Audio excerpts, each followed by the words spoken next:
Ang iba nag-stop na, hindi na nakapag-enroll this school year. Pero still, you are still what? Enrolled. Yes. Amen? Ano pagid? You are blessed because some of you, mga young people, may trabaho. And so on and so forth. If you have all of this, it is a great blessing. Yeah. Yung opposite po ng blessed is cursed. Amen? Sino dito yung sinumpa? Wala. Ayaw. Amen? Sa itsura, what man? Lahat gwapo. Amen? Amen. Okay. So, ibig sabihin, the opposite of blessed is cursed. If you are blessed, you are under the divine blessing of God. Birahin mo na ang ibang tao naghihirap, nagpapakahirap, magtrabaho para lang magyaman. Pero ang isang Kristiyano, no, kapag faithful yan sa Panginoon, he is under the divine blessings of God. Wow. Amen? Amen. Okay? That's why this psalm shows us the way to happiness, to true blessedness. Hindi lamang ikaw happy, kundi blessed ka pa. Amen? So that's why you are very blessed and very happy ka today sa mga ibang young people kasi nandito ka. Amen. Amen? Pero yung mga young people na doon sa basketbulan, tulog sa bahay, kung ano-anong mga ginagawa, they are not blessed. Right. Amen? So that's why, hindi na tayo magtatagal, why you are not happy. Number 1, in verse 1, ano po sabi ng Bible? Blessed is the man that walketh not in the counsel of the ungodly, nor standeth in the way of sinners, nor sitteth in the seat of the scornful. Makikita natin yung tatlong not na hindi dapat ginagawa ng isang blessed na person. Amen? Amen. Makikita natin yung tatlong not na hindi dapat ginagawa ng isang masayang person o isang young people na masaya o isang young people na blessed. So bakit hindi ka masaya? Number 1, you are not happy because you are not separated on this world. Right. Right. Hello? Akala mo nag-i-enjoy ka sa mga bisyo? Akala mo nag-i-enjoy ka sa mga unbelievers mo ng mga friends? Nag-i-enjoy ka sa mga worldly activities, masaya ka? You are not happy. Yes, sir. Lalo na kapag ikaw ay Kristiyano. Amen? Pastor, yung ano po bang ibig sabihin ng separation?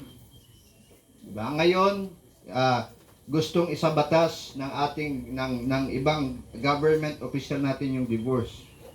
At alam niyo yung isang reason bakit gusto nilang divorce? Because they are not happy. Tama? Right. Okay? Nawa sa atin din, magkaroon tayo ng divorce sa mundo. Amen. Amen? Right. Amen. Sa kamunduhan ng Panginoon. Amen? Pero yung people, kahit masaya ka sa mundo, habang sa Bible, hindi ka gihapon masadya because you are not still separating on this world. Separation is the teaching o turo that Christians ought to be distinct and unique or different. Amen? Right. Ito ang turo, hindi ng mga pastor, kundi turo ng Bible na dapat tayo iba. Kakaiba. Yup. Unique. Amen? Amen. From this sinful, corrupt world around us. Amen? Kapag ikaw ba ay nakipag-in, kapag pumunta ka sa school, malalaman ba na ikaw ay Kristiyano? O baka hindi ka makilalang Kristiyano? Hello? Oh. Ang buhok nila daw ano? Daw tagak sa manok? Ganon ka rin? Hello? Yes, sir. Pagpasok sa school, nag-holding hands, ikaw, makaroon ka man? Bow! Yes, sir. Ay. Eh. Tama? So, the teaching of biblical separation, we ought to be distinct and different. In 1 Peter 1:16, ito po yung pinaka foundation natin nga command gives ang Ginoo, be holy for I am what? Holy. Amen. So hindi ito dahil ito ay turo ni pastor, kundi it based on the holiness of God. Yeah. Amen. Hello mga young people. That's why lahat po ng tinuturo natin dito, dapat ang focus ang Panginoon. Yeah, amen.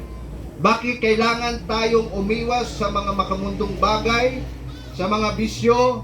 Because God is holy. Amen? God hates sin. Yeah, amen. Amen? Niligtas tayo ng Diyos para hindi mamuhay na sa kasalanan. Amen? Amen. Para tayo'y maging iba. Sabi sa 2 Corinthians 5 verse 17, therefore, if any man be in Christ, amen? He is a new creature. All things are passed away. Behold, all things are become new. It is based on the holiness of God. If God hates sin, ganun din dapat tayo mga young people. Kung ano ang mga bagay na ayaw ng Diyos, ganun din dapat tayo mga young people. Maging separate tayo, maging unique tayo, maging different tayo. Amen? Na ikaw ay tatawaging babaeng Kristiyano. Amen? Na ikaw ay tatawaging lalaking Kristiyano. Yeah. Huwag naman sana lalakweng Kristiyano. Walang ganun ha. Amen? Right. Right, amen. Okay. Kasi dalawa lang yung kasarian eh. Pag may pangatlo, kung may plus pa yan, may kasiraan na yan. Right. Sira ng ulo niyan. To imitate, ibig sabihin po ng separation, we Christians, we need to imitate God's character by separating themselves from sinful influence and striving to live a life of holiness. Diba? Na mayroong kabanalan. Di ba rin sabihin kang killjoy basta namumuhay ka ng may kabanalan. Yeah. You are not perfect but you are striving to be holy. Amen? Yes, sir. You are striving to be like Christ. Amen. Ang makikinaturuan ka ni Pastor, proper, tamang gupit, modest apparel. Amen? Right. Amen ba? Na dapat wag mo ipakita legs mo. Amen? Because God is holy. Di tayo masaya kasi ang mundo ang siyang may malaking influence sa iyo. Right. Kaya ikaw, papilion ka. Saan ka? Simba o basketball? Mga men. Basketball lagi ang men. Diba? Sa mga baguhan, pista o simba? Sa pistahan, nabong kaunan eh. Yeah. Right. Diba? Date sang chicks mo, sang jowa mo, o ang simba. Kaya ako eh, ginakilig ako eh. So di tayo mga areas ng separation. Number one, na dapat malaman po natin, ma-remind tayong lahat, no, lalo na sa mga baguhan. Number one na areas ng separation is physical separation. Amen. Physical. Tandaan nyo ha, ilista nyo, physical separation. Ano pong ibig sabihin ng physical separation? Buksan po natin sa 1 Corinthians chapter 6. 1 Corinthians chapter 6. Flee fornication. Every sin that a man doeth is without the body, but he that committeth fornication sinneth against his own body. What? Know ye not that your body is the temple of the Holy Ghost? No. Gina-remind kita yan ni Apostle Pablo that our body is the temple of the Holy Ghost, which is in you, which ye have of God, and ye are not your own. For ye are bought with a price, therefore glorify God in your body and in your spirit, which are God's. The moment that you receive Jesus Christ, na save ikaw, ro atong lawas na ra, hindi on kita ron, tag-iya ka ra. Right. Amen? It is for God's. Amen. It is not for the world. Amen? It is Amen. for God's. That's why, glorify God in our body. Kaya po, pag sinabi nating physical separation, unang-una po, dapat ang isang Kristiyano, isang young people, gagawin niya yung mga bagay na magbibigay honor sa Diyos. Amen. Magsiseparate siya, mag-a-avoid siya sa mga bagay that will dishonor God ng katawan. Amen? At isa pong turo ng Bible sa atin that we need to be separated when it comes to our physical separation is sexual immorality. Amen? That's why klaro si Apostle Pablo sa flee fornication. I don't know, no, na-remind na tandaan nyo man siguro preaching natin sa youth camp. Fornication came from the Greek word what? Porneia, which we derive the English word pornography. Hello? Amen. Na kung saan, young people ka, hindi ka kasal, nakikipagtalik ka. Muhipos? Tama na? Sige pa. Hello? Which is young people, hindi natin maiwasan kasi you are very influenced ng sanlibutan. Mapa-TikTok, mapa-Facebook, lahat even sa social media, rampant ang fornication. Amen? Right. Hello? Kasi pero okay lang pa rin. Pero sa Bible, hindi po yan okay. Right. Amen. Amen? Flee fornication, sexual immorality. Galatians 5:19, the works of the flesh are manifest, which are these: adultery, fornication, lasciviousness, uncleanness. Hindi lamang sa may asawa ka, makikipag-apid ka. Fornication, yung people na hindi ka kasal, nakikipagtalik ka. And even ngayon yung rampant yung LGBTQ+. You know what the Bible says? God loves sinner, but He hates sin. Right. Mahal ng Diyos yan sila. Pero ang mga kasalanan ginagawa niyan, hindi niya gusto. Right. Amen? So, ito po yung sinasabi that we need to be separated from sexual immorality. Sex is designed for marriage. Amen? Right. Amen. Ang sex Amen. ay gin-design sa Diyos sa mag-asawa. Sa kasal, sa kinasal. Amen? Dili yung kumain sa mga inasal, wala. Doon na. Amen? Ano pag sing? Salamin nakasabit sa dingding. Salamin. Di ba? Sinong makademo yan? May lugar, butang mo cellphone. Gawin. Yung create yan for educational purposes. Yep. Mag-TikTok tayo, gamitin natin yung gospel evangelism. Amen. Amen ba? Yeah. Amen? Kung sumasayaw din ng salamin, kumakanta din ng selos, ang puso ko'y nagdurugo, agoy, di ba? Di ba? Ngayon, pag may tato ka, you are what? An ex-con or criminal.